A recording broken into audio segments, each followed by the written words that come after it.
Assalamualaikum warahmatullahi wabarakatuh. Selamat pagi, selamat siang, selamat sore, selamat malam. Bertemu lagi dengan saya Sinyo Adi Channel.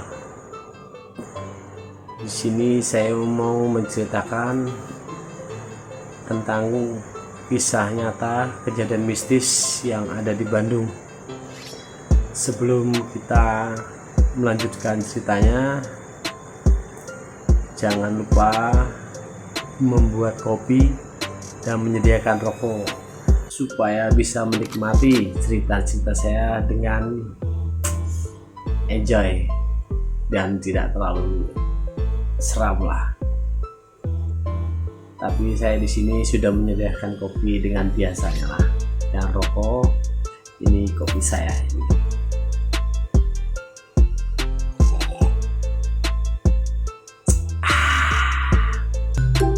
Ayo, Mak.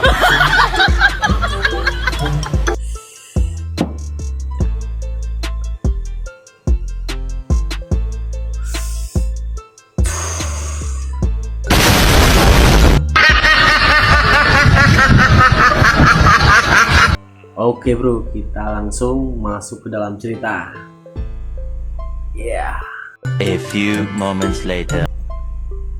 Awal mula cerita ini, seorang mahasiswa pulang dari kuliahnya melewati jalan raya di daerah Bandung. Di tengah perjalanan pulang ke kosnya, ternyata keadaan jalan raya di daerah Bandung itu sedang macet-macetnya. Dan si mahasiswa ini, ya sebut saja mahasiswa ini namanya Jeffrey ya. Si Jeffrey ini mengambil inisiatif, lewat jalan alternatif aja lah biar cepat, soalnya biar nggak terlalu kemalaman sampai kos-kosan. Dia mengambil jalan pintas lewat jalan sepi lah, tapi itu pintas menuju kos-kosannya. Setelah di tengah perjalanan melewati di depan sekolahan, tiba-tiba motornya mati mendadak. Dia bingung, loh kok mati? Masa kehabisan bensin? Kan nggak mungkin. Soalnya kan baru kemarin saya isi. Ini juga masih 3 strip mas, untuk cadangan 2 hari ke depan. Kok bisa mati? Di starter lah itu motornya. Tetap mati, nggak bisa. Setelah tidak bisa juga di starternya, dia melihat ke spion dengan tidak sengaja. Ada bayangan putih di belakangnya. Dia kaget. Tuh, siapa itu?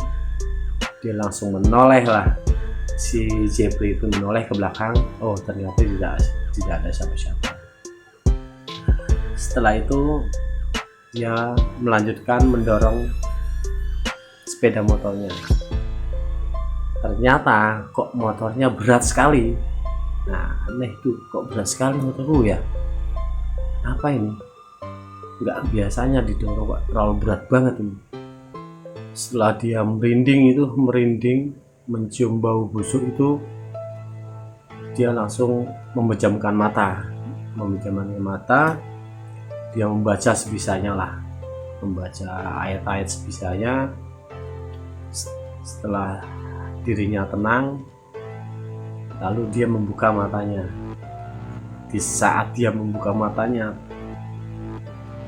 di depan persis dirinya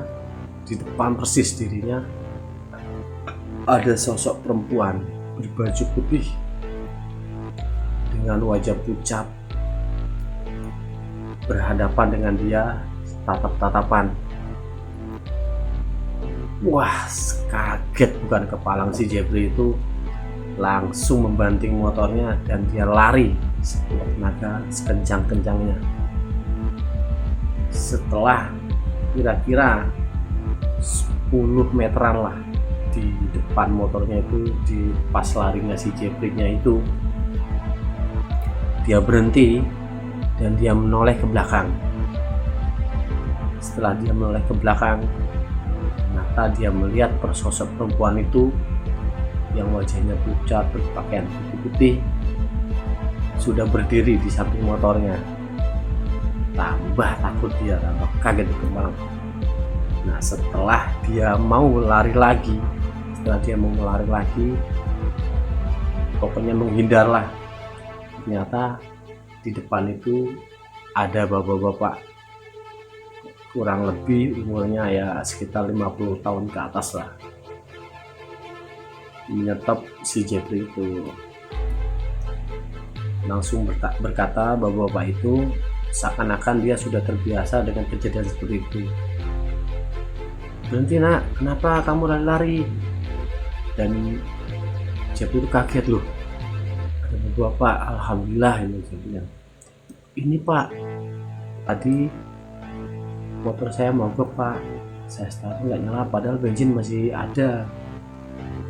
Terus tak lihat, loh kok ada, kok motor saya berat. Ternyata tak lihat lagi ada sosok perempuan pak.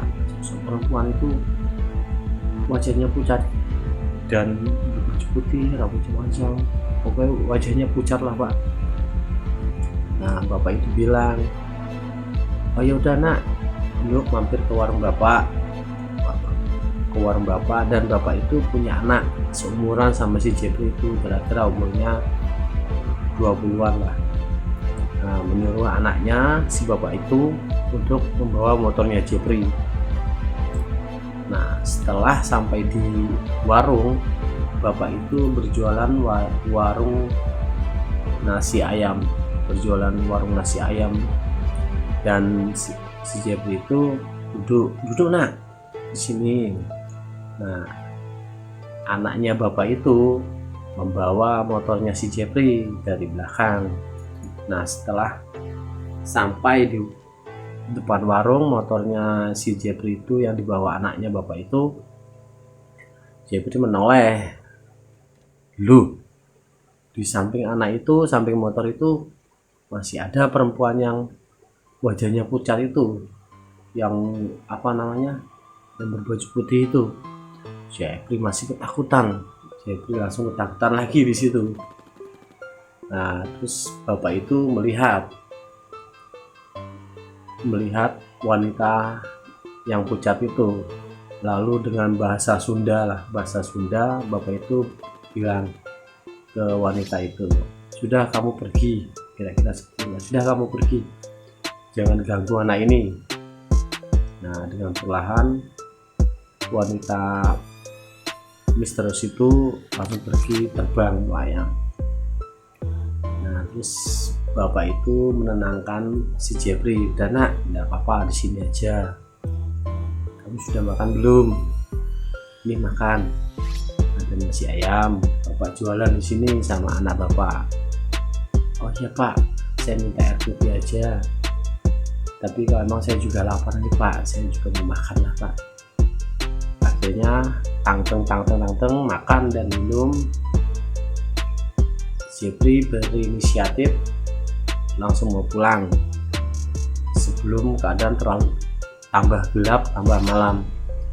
Dan Jeffrey berpikir dan berinisiatif mau mengucapkan terima kasih ke bapak itu dengan cara membeli nasi ayam itu 10 bungkus, ya sekalian buat teman-temannya kos-kosannya lah, teman-teman kos-kosannya lah. Nah, setelah dibungkus nasi ayam itu 10, dibayar dan langsung, ya mungkin itu ucapan terima kasih Jeffrey lah, membeli nasi 10 bungkus itu, karena warungnya kayaknya sepi lah, soalnya di tempat sepi. Akhirnya Jeffrey bawa nasi bungkusnya itu 10 ke bagasi motornya Jeffrey. Cukup lah, bagasinya luas. Setelah itu sebelum Jeffrey tancap gas, Jeffrey mengucap banyak terima kasih ke bapak itu dan anaknya. "Terima kasih ya pak, terima kasih pak, sudah mau menolong saya. dari kejadian tadi. Iya nak, nggak apa-apa, kata bapak itu, hati-hati di jalan. Akhirnya Jeffrey menancap, ternyata motor itu gini ceritanya, ternyata motor itu pas udah di udah di warung itu, Jeffrey mau pulang, ternyata motor itu nyala lagi, start logo nyala lagi. Alhamdulillah lah nyala lagi. Akhirnya Jeffrey langsung tancap gas pulang. Setelah sampai kos-kosan, makan-makan sama teman-teman kos-kosan lah. Setelah itu singkat cerita, berapa hari kemudian Jeffrey pulang kuliah, dia berinisiatif mau ke warung itu lagi, mau silaturahmi bapak itu yang sudah menolong si Jeffrey anaknya. Tapi ini siang-siang, sore-sore lah, nggak berani dia malam lagi pulang lewat situ, nggak berani. Takutlah kalau kejadian seperti itu lagi. Akhirnya Jeffrey kira-kira sore lah melewati jalan itu menuju warung bapak itu.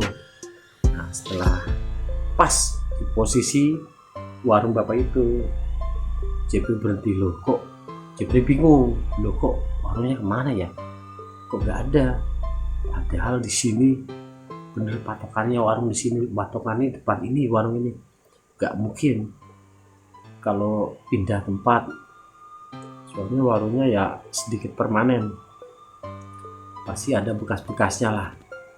Nah, kebetulan di depan Jeffrey berhenti itu ada sebuah tambal ban. Nah, bertanyalah si Jeffrey kepada bapak yang penunggu tambal ban itu, Pak, numpang nanya Pak, itu warung makan nasi ayam yang di sebelah situ kemana ya Pak? Apa pindah Pak? Bapak itu bingung, warung nasi ayam depan situ kayaknya nggak ada deh. Bener Pak, ada Pak, kemarin saya pernah ke situ, ke warung situ. Bapak itu langsung merenung dan berpikir, oh iya deh, wah emang ada, tapi sudah 10 tahun yang lalu warung itu terbakar deh, penunggunya bapak dan anaknya meninggal ikut terbakar deh, tapi 10 tahun yang lalu. Sontak si Jeffrey kaget, astagfirullahaladzim, masa sih Pak, kemarin saya baru bertemu Pak. Ya mungkin itu arwahnya deh atau apanya, mau menyapa adek atau gimana. Aduh, gimana ini? Terus yang saya makan itu nasi ayam, nasi apa ya? Jeffrey berpikir ke situ. Nasi yang makan itu kemarin nasi ayam itu terbuat dari apa ya? Kalau emang itu makhluk halus, waduh. Nah, Jeffrey bingung di situ, sampai nggak karuan lah. Akhirnya Jeffrey bilang, ya udah Pak, terima kasih banyak Pak atas informasinya. Iya deh, sama-sama. Jeffrey cabut lah, langsung pulang ke kos-kosannya sambil berpikir di jalan, siapa dia.